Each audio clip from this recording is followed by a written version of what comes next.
So we are back, and we're going to be talking about cross-promotional major shows.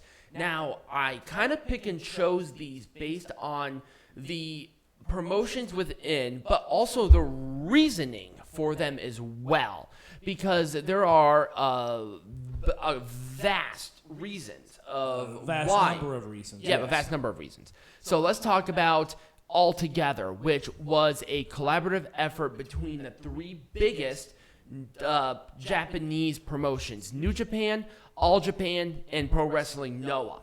And this show happened on 2 days, August 27th and the 26th of the 26th and 27th. The 26th and 27th of 2011, because of the Tokuharu earthquake and tsunami in March of that year. So this was actually a fundraising event.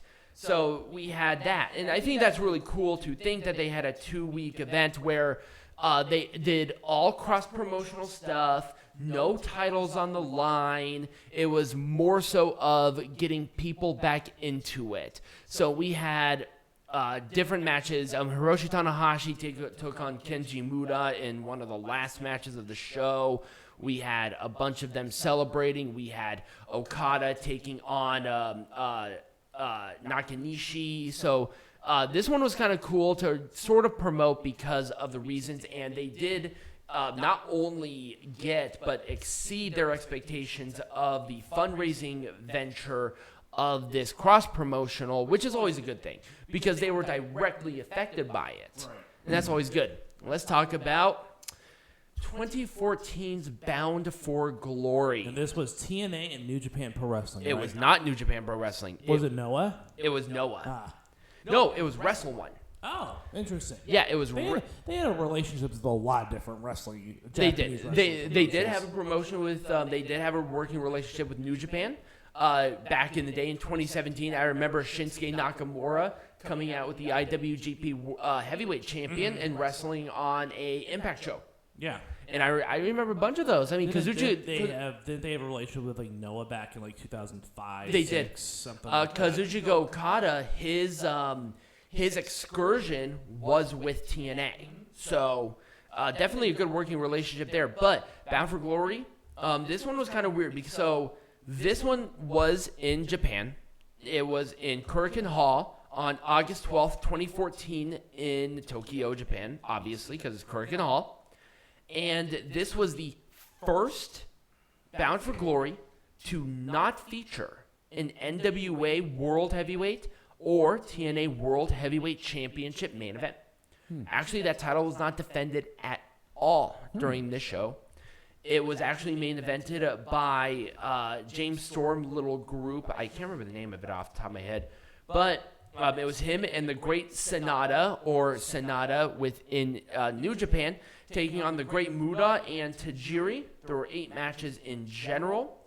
Taz and Mike Tenay did do commentary, but it was not live because this was one of those events that was actually taped, recorded, and distributed on a tape delay. Because they did of the time zone differences. Yep, because of the time zone difference. And they did not want to lose that opportunity, so they waited until after. I think they probably would have been better off on just doing it live, but that's just me. Consider the time.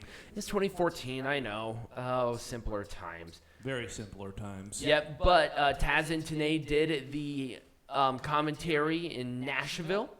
And this was actually the first time that they used a 4-sided ring instead of a 6-sided ring within TNA, because remember the transition with Eric Bischoff and Hulk Hogan was, I think, later. I think it was like 2015, 2016. So there you go.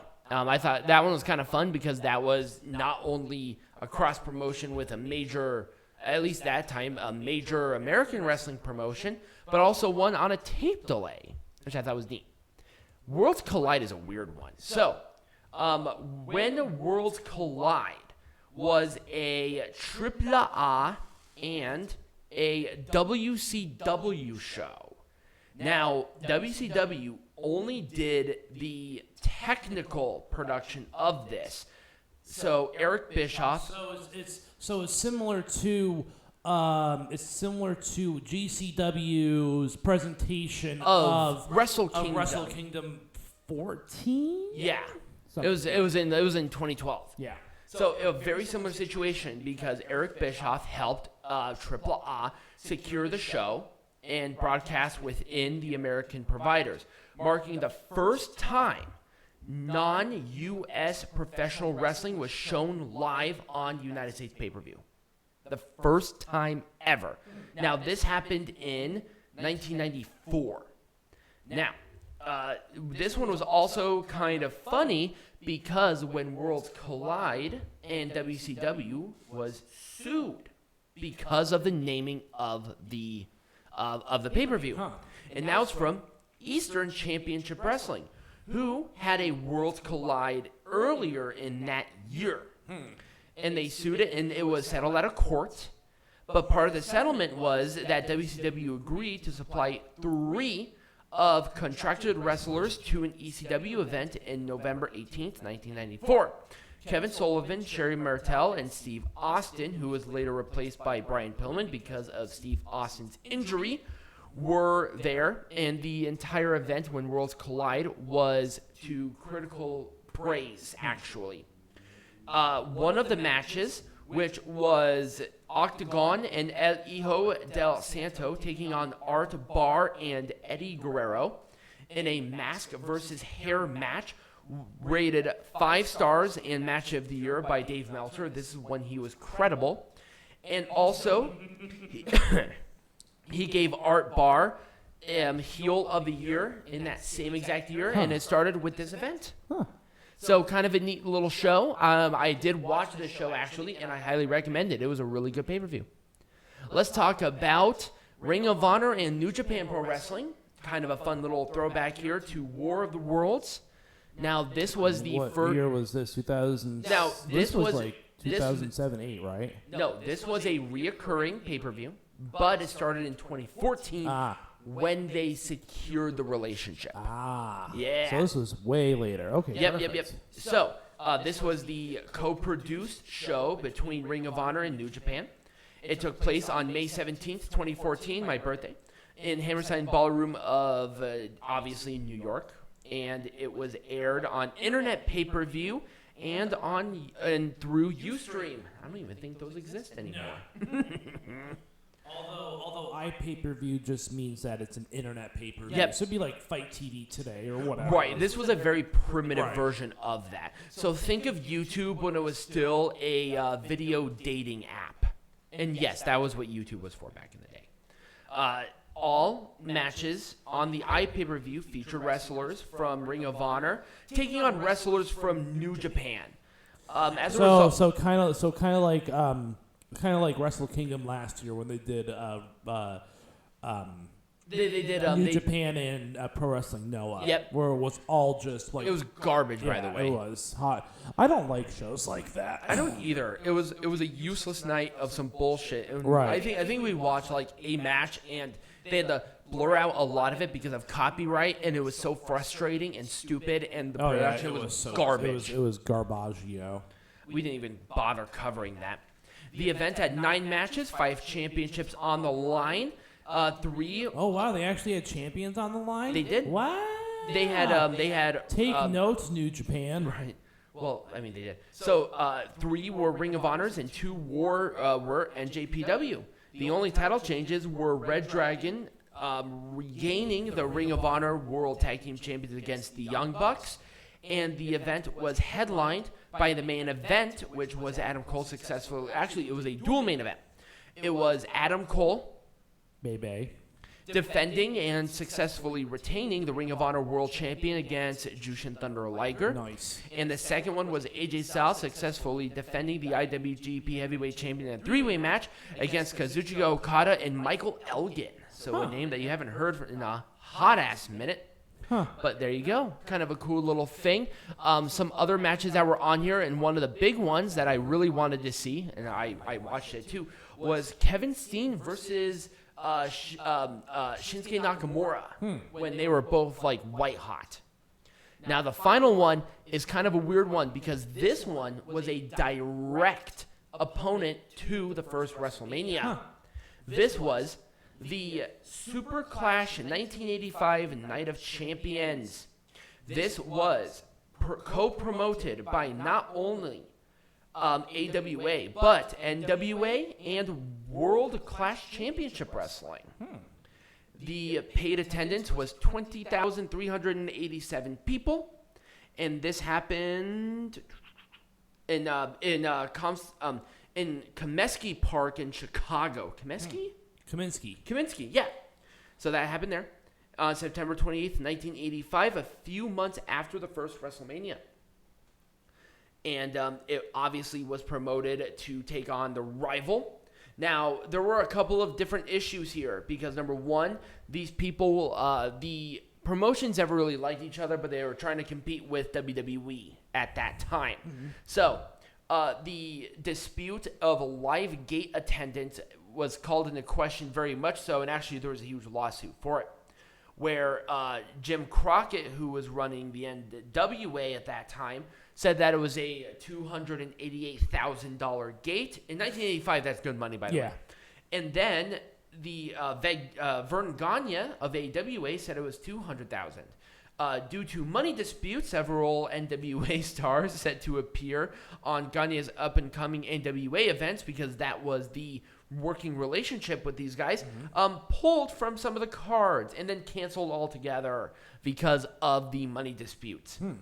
This was the first time that more than one World Heavyweight Champion match was actually presented. There was no cross-promotion.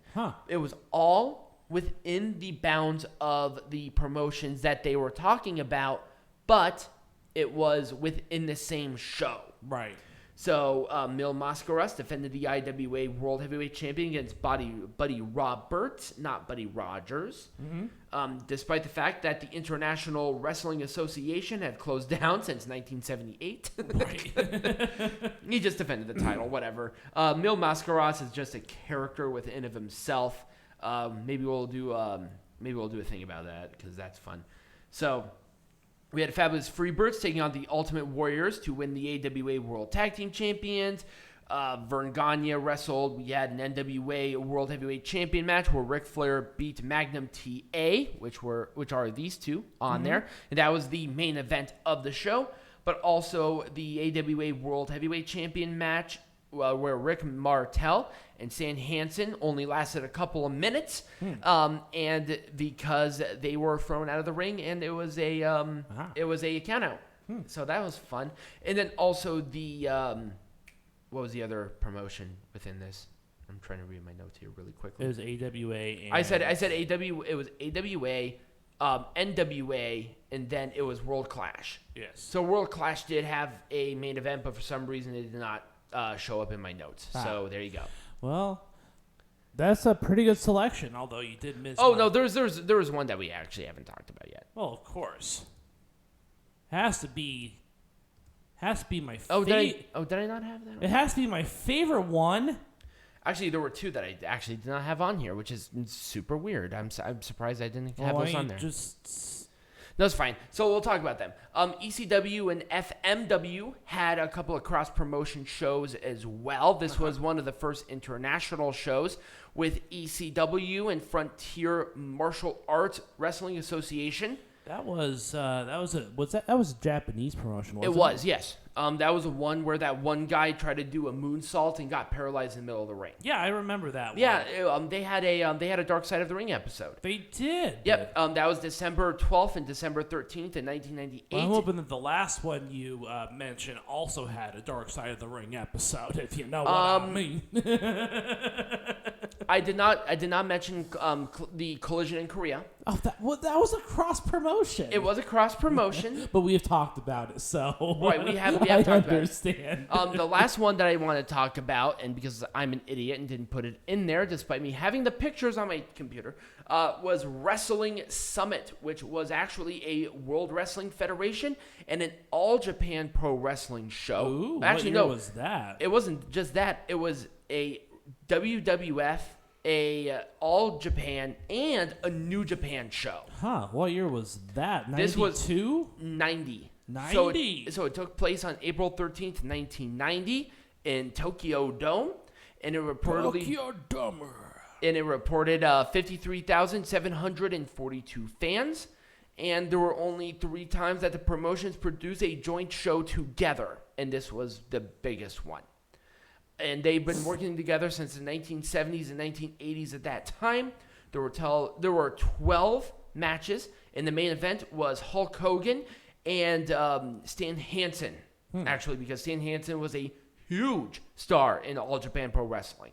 On the undercard, Ultimate Warrior successfully defended the WWE World Heavyweight Champion against Ted DiBiase, and New Japan team of Matsuya Sota and Shinya Hitomoto, I butchered that immensely, defeated Masahiro Chono and Riki Choshu to retain the IWGP Tag Team Champions. Individual matches featured WWF wrestlers would later be available on VHS and DVD releases, such as Bret Hart, the Dungeon Collection, World Tour, and Hulkamania 6. So, actually, these weren't even released until later on here in America, because it actually was not promoted here in America. It was actually all Japanese. Now, this show actually did also get the best major wrestling show in the Wrestling Observer of that year. Because remember, once again, this is when Dave Meltzer and the Wrestling Observer had credibility instead of being Tony Khan's fleshlight. So, pretty much. Those are some historic cross-promotional events. And yeah, I could have talked about Collision in Korea, but that one was more so of a political move. It was still a cross-promotional event. It had WCW stars and it had New Japan Pro Wrestling stars. It did, and it was in North Korea. I think that's still the only professional wrestling show in North Korea that ever happened, and it was still the largest gate of any wrestling show ever. I think at over 100,000 both nights. Now, they were forced to go, but they still had that. Right. So anyways, when we come back, we're going to be the main event. We are going to be talking about our latest cross-promotional, and that show is AEW and New Japan Pro Wrestling's Forbidden Door.